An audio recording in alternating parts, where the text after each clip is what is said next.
देखिए अभी ये तो आगे की बात है ना, हुकूमत बनेगी और उसमें हमारा क्या हिस्सा होगा या अभी नहीं होगा, ये सब आगे की बात है।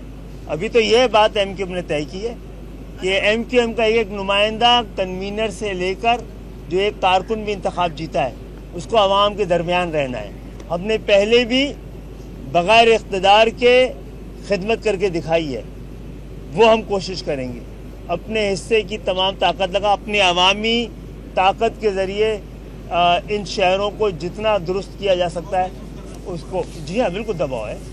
बहुत अरसे बाद तो नहीं मिली है, 18 के इंतखाबात होते तो आप कहते कि हमें बहुत अरसे बाद मिली। आपने आज भी यही बात की, जो 16 महीने पहले पीडीएम की हुकूमत में भी आप शामिल थे, लोगों ने मईशत के लिए भी बड़ा काम किया, सब कुछ किया, लेकिन बहुत सारी पार्टियां जो काम करती रही उनको तो वो मैंडेट नहीं मिल पाया जो पाकिस्तान के इस्तेहकाम के लिए कर पाई।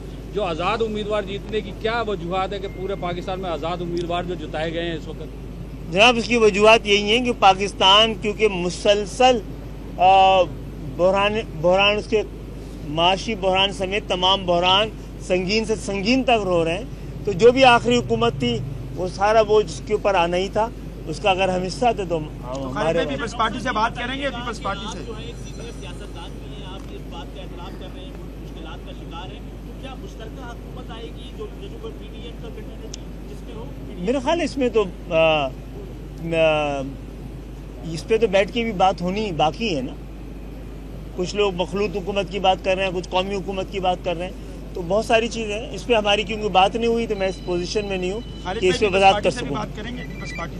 तमाम सियासी जमातों से बात की जानी चाहिए आपस में। भाई ये बताइए कि आज़ाद उम्मीदवारों ने रब्ता किया है आपसे, जिस तरह दूसरी पार्टियां भी कर रही हैं, तो आप बताइए।